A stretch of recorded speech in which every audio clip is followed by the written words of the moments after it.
ഓം ശരവണ ഭവ. എല്ലാവർക്കും കാർത്തികേയം യൂട്യൂബ് ചാനലിലേക്ക് സ്വാഗതം. നാളെ ഗുരുവായൂർ ഏകാദശിയാണ്. വളരെയധികം മഹത്തരമായിട്ടുള്ള ഭഗവാന്റെ ഏകാദശി. നാളത്തെ ദിവസം വ്രതമെടുക്കുന്നവരാണെങ്കിലും വ്രതമെടുക്കാത്തവരാണെങ്കിലും നിങ്ങൾ ചെയ്യേണ്ടുന്ന ഒരു കാര്യം, അതിൽ ആദ്യത്തേത് ദ്വാദശി പണം സമർപ്പണം. ഗുരുവായൂരിൽ ബ്രാഹ്മണർക്ക് സമർപ്പിക്കുന്ന ഒന്നാണ് ഇത്. പക്ഷേ നമുക്കിപ്പോൾ എല്ലാവർക്കും ചിലപ്പോൾ ആ സമയത്ത് ഗുരുവായൂർ പോകാനോ ഇത് സമർപ്പിക്കാനോ സാധിക്കില്ല. അപ്പം നമ്മളെപ്പോലെയുള്ളവർ വീട്ടിൽ ഭഗവാൻ ഇത് സമർപ്പിക്കേണ്ടുന്ന ഒരു രീതിയാണ് പറയുന്നത്. വർഷങ്ങളായിട്ട് ഞാൻ ഫോളോ ചെയ്യുന്നതാണ്. എനിക്കതിൻ്റെ ഫലം ഭഗവാൻ തരാറുമുണ്ട്. അപ്പോൾ അതും പറയുന്നുണ്ട്. ഒപ്പം തന്നെ നിങ്ങളുടെ ആഗ്രഹങ്ങൾ സാധിക്കാൻ വേണ്ടിയിട്ടുള്ള ഒരു മാനിഫെസ്റ്റേഷൻ റിച്വൽ, നിങ്ങളുടെ 3 ആഗ്രഹങ്ങൾ സാധിക്കാൻ എഴുതേണ്ടുന്ന ഒരു കാര്യത്തെക്കുറിച്ചും, അങ്ങനെ 2 കാര്യത്തെക്കുറിച്ചാണ് ഇന്നത്തെ വീഡിയോയിൽ പറയുന്നത്. അപ്പോൾ നമുക്ക് ആദ്യം തന്നെ ദ്വാദശി പണ സമർപ്പണം എങ്ങനെയാണെന്ന് നോക്കാം. ഗുരുവായൂരിൽ ഏകാദശിയുടെ പിറ്റേന്ന് ദ്വാദശിയുടെ ഏകാദശി പണം നമ്മൾ സമർപ്പിക്കും. ഗുരുവായൂർ അങ്ങനെയാണ്, അതിനൊരു പ്രത്യേക സമയമുണ്ട്. നമുക്ക് നമ്മുടെ വീട്ടിൽ ചെയ്യാൻ പറ്റുന്നത് ഡിസംബർ 2 ചൊവ്വാഴ്ച വെളുപ്പിനെ 3:30 മുതൽ രാവിലെ ഒരു 7 മണിക്കുള്ളിലായിട്ട് നിങ്ങൾക്ക് ഈ ഒരു ദ്വാദശി പണം നമുക്ക് നമ്മുടെ വീട്ടിൽ ഭഗവാന് സമർപ്പിക്കാവുന്നതാണ്. നിങ്ങൾ പാരണ വിടാൻ നിങ്ങളുടെ വീടിനടുത്തുള്ള കൃഷ്ണസ്വാമി ക്ഷേത്രത്തിൽ പോകുന്നുണ്ടെങ്കിലും ഇത് അതേപോലെ തന്നെ ചെയ്യാം. എന്താണ് ചെയ്യേണ്ടതെന്ന് വെച്ച് കഴിഞ്ഞാൽ, ഒരു മഞ്ഞ കളറിലെ തുണി എടുക്കുക. മഞ്ഞ കളർ തുണി ഇല്ലെങ്കിൽ നമ്മൾ അതിൽ മഞ്ഞൾ വെള്ളത്തിൽ മുക്കിയ ഒരു വെളുത്ത തുണി, അത് നമുക്ക് മഞ്ഞ കളറായിട്ട് കിട്ടും. അത് നന്നായിട്ട് ഉണക്കിയെടുക്കുക. ചൊവ്വാഴ്ച വെളുപ്പിനെ എഴുന്നേൽക്കുന്നു, ഭഗവാന് മുൻപിൽ ഒരു നെയ്ദീപം കൊളുത്തി വെക്കുന്നു. ഭഗവാന് നിങ്ങൾക്ക് തുളസിമാലയോ മുല്ലപ്പൂമാലയോ അല്ലെങ്കിൽ എന്തെങ്കിലും ഒരു പൂവും കൂടി സമർപ്പിച്ചിട്ട് എടുത്ത് വെച്ചിരിക്കുന്ന മഞ്ഞത്തുണി ഒരു ബ്രാസിൻ്റെ പ്ലേറ്റിന് മുകളിലായിട്ട് വെച്ചിട്ട് അതിലോട്ടൊരൽപ്പം മഞ്ഞളും കുങ്കുമവും ഇട്ടിട്ട് ഒരു തുളസി ഇലയും കൂടി ഇടുക. എന്നിട്ട് ചില്ലറ നാണയങ്ങൾ, ഒരിക്കലും എണ്ണി എടുക്കരുത്. നമ്മുടെ വലത്തെ കൈകൊണ്ട് എത്രമാത്രം ചില്ലറ നാണയങ്ങൾ നിങ്ങളുടെ കയ്യിൽ ഉൾപ്പെടുത്താൻ പറ്റുമോ അത്രയും ചില്ലറ നാണയങ്ങൾ. നമ്മളിതൊക്കെ ചെയ്യുമ്പോൾ ഓം നമോ നാരായണായ, ഓം നമോ ഭഗവതേ വാസുദേവായ ചൊല്ലിക്കൊണ്ട് വേണം ചെയ്യാൻ. അത് ആ ഒരു യെല്ലോ കളർ തുണിയിലോട്ട് വെക്കുന്നു. അതിനുശേഷം വീണ്ടും ഒരു തുളസിയില അതിന് മുകളിലോട്ട് വെച്ചിട്ട് അതൊരു കിഴിയായിട്ട് കെട്ടുന്നു. ഇനി നിങ്ങളുടെ കയ്യിൽ ചില്ലറ ഇല്ല എന്നുള്ളവർ നോട്ട് എടുക്കുക. നിങ്ങൾക്ക് താല്പര്യമുള്ളൊരു നോട്ട് എടുക്കാം, എത്ര രൂപയാണെങ്കിലും. അതിനോടൊപ്പം ഒരു രൂപ നാണയം കൂടിയിട്ട് നിങ്ങൾ ചേർക്കണം. നിങ്ങൾ വെളിയിലുള്ളവരൊക്കെയാണ്, അബ്രോഡൊക്കെ ഉള്ളവരാണെങ്കിൽ നിങ്ങളുടെ ആ ഒരു രാജ്യത്തെ 1 രൂപ അത് അതിൻ്റെ ഒപ്പം വെച്ച് ഇതേപോലെ തുളസിയിലയും വെച്ച് അതൊരു കിഴിയായിട്ട് കെട്ടിയിട്ട് അത് കയ്യിൽ പിടിച്ച് ഭഗവാനോട് നിങ്ങൾ ദയവ് ചെയ്ത് നിങ്ങളുടെ ഒരാഗ്രഹവും പ്രാർത്ഥിക്കരുത്. കാരണം എല്ലാം കണ്ടുകൊണ്ടിരിക്കുന്ന ഭഗവാന് നമുക്ക് എന്താണ് വേണ്ടതെന്നറിയാം. നമ്മൾ പ്രാർത്ഥിക്കേണ്ടുന്ന ഒരേ ഒരു കാര്യം, അടുത്ത വർഷം ഇതിലിരട്ടി ദ്വാദശി പണം നിനക്ക് സമർപ്പിക്കാനുള്ള ഭാഗ്യം നീ എനിക്ക് തരണം. അത്രമാത്രം മതി. അവിടെ ഭഗവാൻ അറിയാം നമുക്ക് എത്രമാത്രം ഈ വർഷം സമർപ്പിക്കാനുള്ള കഴിവുണ്ട്, അടുത്ത വർഷം എത്ര തരണം, ഇതൊക്കെ. അവിടെ നമ്മൾ നമ്മുടെ ആഗ്രഹങ്ങളോ നമ്മളെ പണക്കാരനാക്കണമെന്നോ ഒന്നും നിങ്ങൾ ചോദിക്കുകയേ ചെയ്യരുത്. നിങ്ങളുടെ കയ്യിൽ ഒന്നുമില്ലെങ്കിൽ പോലും നിറഞ്ഞ മനസ്സോടുകൂടി 1 രൂപ നാണയമെങ്കിലും ഭഗവാന് സമർപ്പിക്കുക. ആ 1 രൂപ ഉണ്ടായിരുന്നെങ്കിൽ എനിക്ക് അത് ചെയ്യായിരുന്നു, ഇത് ചെയ്യായിരുന്നു, ഈ ചിന്തകളൊന്നും പാടില്ല. എത്ര ബുദ്ധിമുട്ടും കഷ്ടപ്പാടിലുമാണ് നിങ്ങളിപ്പോൾ നിൽക്കുന്നതെങ്കിലും നിങ്ങളിത് ഭഗവാന് കൊടുക്കുക. ഭഗവാന് സമർപ്പിച്ച് അത് കയ്യിലെടുത്ത് പിടിച്ച് ഇതൊറ്റ പ്രാർത്ഥന. എന്നിട്ട് നിങ്ങളുടെ വീട്ടിലുള്ള ഭഗവാന്റെ വിഗ്രഹമാണെങ്കിലും ഫോട്ടോയാണെങ്കിലും അതിനടുത്തായിട്ട് വെച്ചിരിക്കുക.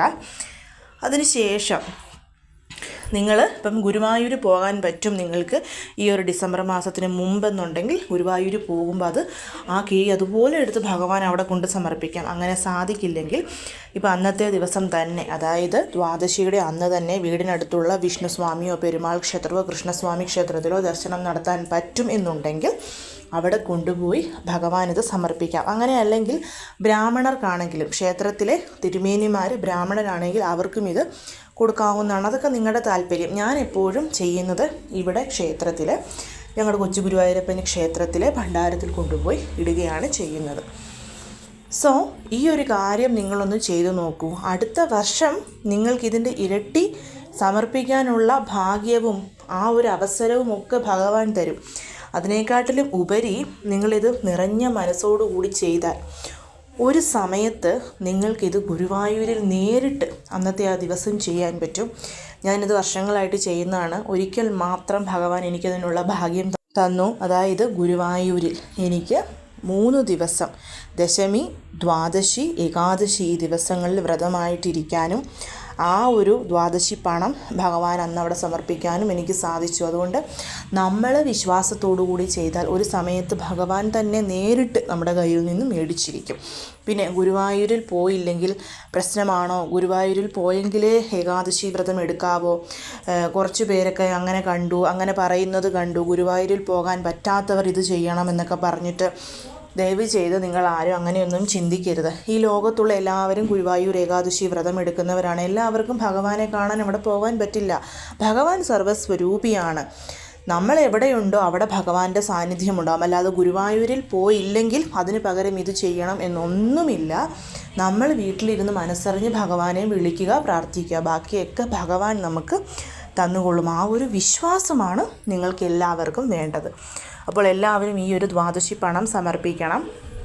ഇനിയിപ്പോൾ എന്തെങ്കിലും കാരണങ്ങൾ കൊണ്ട് ദ്വാദശിയുടെ അന്ന് നിങ്ങൾക്ക് വീടിനടുത്തുള്ള കൃഷ്ണസ്വാമി ക്ഷേത്രത്തിൽ പോകാൻ പറ്റിയില്ലെങ്കിൽ ഒരു 7 ദിവസത്തിന് ഇടയ്ക്ക്, അതായത് 7 ദിവസം കംപ്ലീറ്റ് ആകുന്നതിന് മുൻപായിട്ട് നിങ്ങളിത് കൃഷ്ണസ്വാമി ക്ഷേത്രത്തിൽ സമർപ്പിച്ചാൽ മതിയാകും. ഇനി അടുത്തതായിട്ട് നമ്മുടെ ആഗ്രഹ പൂർത്തീകരണത്തിന് നമ്മൾ ചെയ്യേണ്ടുന്ന കാര്യമാണ്.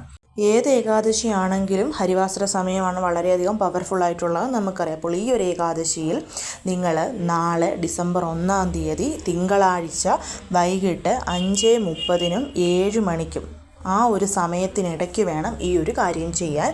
ഈ ഒരു കാര്യം നിങ്ങൾ ചെയ്തിട്ട് നിങ്ങൾക്ക് ഒന്നെങ്കിൽ 108 പ്രാവശ്യം ഭഗവാന്റെ ഗായത്രി മന്ത്രം ചൊല്ലാം, ഇല്ലെങ്കിൽ 11 പ്രാവശ്യം വിഷ്ണു ശതനാമ സ്തോത്രം ഞാൻ ഷോർട്സായിട്ട് അപ്ലോഡ് ചെയ്തിട്ടുണ്ട്. അത് നിങ്ങൾക്ക് ചൊല്ലാം. ഇതിലെന്ത് വേണമെങ്കിലും നിങ്ങൾക്ക് ചൊല്ലാവുന്നതാണ്. മറ്റൊന്നുമില്ല. ഒരു വൈറ്റ് കളറിലെ പേപ്പർ എടുക്കുക. വൈറ്റ് എന്ന് പറയുന്നത് എപ്പോഴും പീസിനെയും ഡിവൈനെയും ഒക്കെ സൂചിപ്പിക്കുന്ന കളറാണ്. അതുകൊണ്ടാണ് വൈറ്റ് എടുക്കാൻ പറഞ്ഞത്. അതിനുശേഷം ഒന്നെങ്കിൽ റെഡ് കളർ അല്ലെങ്കിൽ ഗ്രീൻ കളർ, ഇത് രണ്ടുമില്ലെങ്കിൽ ബ്ലൂ കളറിലെ ഒരു പേന എടുക്കുക. 1, 2, 3 നമ്പർ ഇട്ടിട്ട് നിങ്ങളുടെ 3 ആഗ്രഹങ്ങൾ എഴുതുക. ഞാൻ നല്ല ആരോഗ്യവതിയായിട്ടിരിക്കുന്നു, ഞാൻ സന്തോഷവതിയായിട്ടിരിക്കുന്നു, ഞാൻ നല്ല ധനസമൃദ്ധിയോടുകൂടി ജീവിക്കുന്നു. നിങ്ങളുടെ 3 ആഗ്രഹങ്ങൾ അത് പ്രസൻറ്റ് ടെൻസിൽ നടന്നു കഴിഞ്ഞു എന്നുള്ള രീതിയിൽ മലയാളത്തിലോ ഇംഗ്ലീഷിലോ നിങ്ങൾക്ക് എഴുതാം. അതിനുശേഷം ആ ഒരു പേപ്പർ മടക്കി നമ്മൾ ഭഗവാന്റെ മുൻപിലായിട്ട് വെച്ചിട്ട് ഭഗവാന്റെ ഗായത്രി മന്ത്രം ഒന്നെങ്കിൽ അത് നിങ്ങൾ ജപിക്കുക, അങ്ങനെയല്ലെന്നുണ്ടെങ്കിൽ ഞാൻ പറഞ്ഞല്ലോ. അപ്പോൾ ആദ്യം തന്നെ കണ്ണുകൾ അടച്ച് ഭഗവാന് മുൻപിൽ നമ്മൾ സറണ്ടർ ആകുന്നു, ഭഗവാന് മുൻപിൽ നമ്മൾ സർവ്വവും സമർപ്പിക്കുന്നു എന്ന് പറഞ്ഞിട്ട് ഭഗവാന് ഈ ഒരു മന്ത്രം നമ്മൾ ചൊല്ലണം. ഭഗവാന്റെ ഗായത്രി മന്ത്രം ഇതാണ്: ഓം നാരായണായ വിദ്മഹേ വാസുദേവായ ധീമഹി തന്നോ വിഷ്ണു പ്രചോദയാത്. ഒന്നെങ്കിൽ ഇത് 108 പ്രാവശ്യം ചൊല്ലുക, അല്ലെങ്കിൽ ഭഗവാന്റെ ശതനാമ സ്തോത്രം 11 പ്രാവശ്യം ജപിക്കുക. അത് ജപിച്ചതിന് ശേഷം കർപ്പൂരം എടുക്കുക. നിങ്ങൾ എഴുതിയ പേപ്പർ കത്തിത്തീരാൻ എത്ര കർപ്പൂരം ആവശ്യമാണോ, 1, 2, 3 അതിനനുസരിച്ചുള്ള കർപ്പൂരം എടുത്തിട്ട് ആ ഒരു കർപ്പൂരം കത്തിച്ച് ഈ പേപ്പർ അതിലോട്ടിട്ട് നന്നായിട്ട് ചാരമാക്കണം. ആ തീയിൽ നമ്മൾ നോക്കിയിരുന്നു കൊണ്ട് തന്നെ നമ്മൾ എഴുതിയ എല്ലാ കാര്യങ്ങളും നടന്നു കിട്ടിയെന്നുള്ളതും നമ്മളിലെ എല്ലാ നെഗറ്റീവ് എനർജിയും പോയെന്നുള്ളതും നമ്മുടെ സങ്കടങ്ങളെല്ലാം മാറിയെന്നുള്ളതും നമ്മളിലോട്ട് സന്തോഷവും സമൃദ്ധിയും വന്നുകൊണ്ടിരിക്കുന്നുവെന്നും നമ്മൾ മനസ്സിൽ കാണണം. ആ പേപ്പർ കത്തി തീർന്ന് ചാരമാകുന്നത് വരെ. ചാരമായതിനു ശേഷം ഒന്നെങ്കിൽ വെള്ളത്തിൽ അലിയിച്ച് ഏതെങ്കിലും ചെടിയുടെ ചുവട്ടിലിടാം, അല്ലെങ്കിൽ ആ ചാരം ഊതി നിങ്ങൾക്ക് വായുവിൽ അലിയിച്ചു ചേർക്കാം. അത് നിങ്ങളുടെ ഇഷ്ടമാണ്. പക്ഷേ ഇത് ഈ ഒരു കറക്റ്റ് സമയം 5:30-ക്കും 7 o'clock-നും ഇടയ്ക്ക് തന്നെ ചെയ്യണം. എന്തെങ്കിലും കാരണങ്ങൾ കൊണ്ട് ഞങ്ങൾക്ക് ആ ഒരു സമയത്ത് ചെയ്യാൻ പറ്റില്ല എന്നുള്ളവർ ഹരിവാസര സമയം രാത്രി 12 മണി വരെയുണ്ട്, ഉച്ചയ്ക്ക് 1:30 മുതൽ അതിനിടയ്ക്ക് ചെയ്യാനായിട്ട് ശ്രമിക്കണം. സോ എല്ലാവരും ഇത് ചെയ്യണം. എല്ലാവരെയും ഭഗവാൻ മുരുകൻ അനുഗ്രഹിക്കട്ടെ. ഓം ശരവണഭവ.